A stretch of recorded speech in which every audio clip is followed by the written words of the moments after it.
Hey, handsome. Okay. Hey, Robert. Me and Handsome here are here to dish up another bowl of eyeball soup for you. And I'm going to show you a couple of things, and then you let me know what you think at the end. It's been fun doing these recordings with you, and it's nice to get the feedback from people. Occupational therapists from across the continent have been looking at these videos and making use of them in their own home practice and referring these videos out to people that they know. People who are working with children at home with learning difficulties, but also children with autism. We're having a lot of fun doing these things, so let's keep it rolling. I've got a couple of fun things for you. I'm going to put Handsome down here, and I'm going to show you something you can do with some spoons.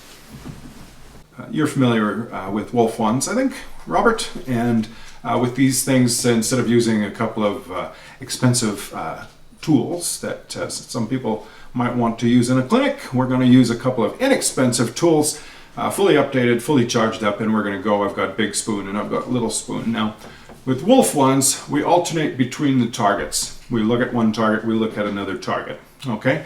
And we do different things with that help drive a variety of visual skills that we want to work on. And so I'll take you through it. Let me show you what it is, and then maybe we can talk about what this is doing for us. All right?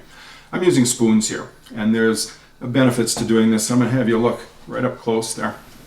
I'm going to have you look at that spoon. Now, Robert, when you're looking at a spoon, you have two sides. You have the convex and the concave side.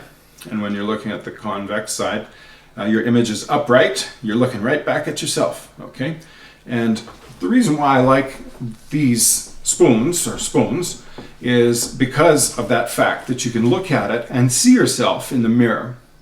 And it really kind of emphasizes the center of the image, which in this case usually is your nose, so it gives you a nice big target. Some of us, Robert, have maybe a bigger target than others to work with, but in this case that spoon certainly magnifies that central image. And so what we're going to do is the following. So we're going to start with one wand, all right, one spoon. And what we're going to do is I'm going to follow this around. I'm going to just keep looking at my nose. And the instruction is for whoever you're working with, just keep on looking at your nose. All right. And we're going to change the distance. And we're going to change the position of the spoon. And wherever we are, Robert, we're looking at the nose. This is a really easy task to do.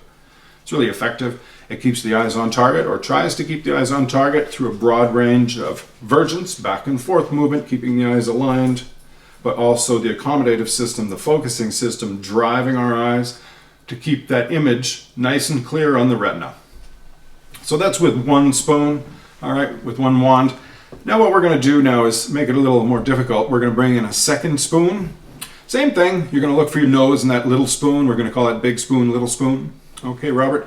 We can do an awful lot of good, fun things with this right now. What we're going to do, for example, is train some basic saccadic tasking, some jump movement tasking or targeting movements, okay? So what I'm going to do is when I say little spoon, you look at the little spoon. That is to say you look at your nose in the little spoon. When I say big spoon, you look at your nose in the big spoon, okay? And so just go ahead. So Robert, go ahead, look at your nose in the little spoon, and then big spoon, and then little spoon, and then big spoon, little spoon, big spoon. And you can use a metronome, Robert. Little spoon, big spoon, little spoon, big spoon. And then we can change the positioning. Little spoon, big spoon, little spoon, big spoon. Go back and forth like this. Switch it up. Little spoon, big spoon, little spoon, big spoon. I'm getting tired of saying it. And so again, a metronome is kind of nice, and then you can increase the pace and you can make it a little more challenging. But also you can change the depth here, Robert. So big spoon over here, look at the little spoon, and then keep on following. Big spoon, little spoon, big spoon, little spoon, big spoon, little spoon. And then if you want to train a specific task, for example, like I said earlier, you can go laterally across. You can go big spoon, little spoon, big spoon, little spoon, big spoon, little spoon, like that. Okay, Robert, that's the basics of the Wolf wand technique, okay? You can do a lot of fun things with this, but what I showed you there, you can get a lot of use out of that in terms of training the basic mechanics of near vision skills, convergence and accommodation. All right, you give that a try and let me know what you think. So the spoons are a great idea. We a lot of times have difficulty getting our kids to fixate on a target. Regardless of what the target is, they tend to get a little bored with it. Sometimes I'll have them read letters, but being able to have them study their own face, and even pointing out things like, "Hey, look, do you notice your face is upside down in this side, and it's right side up in the other side?" So the spoons work as a nice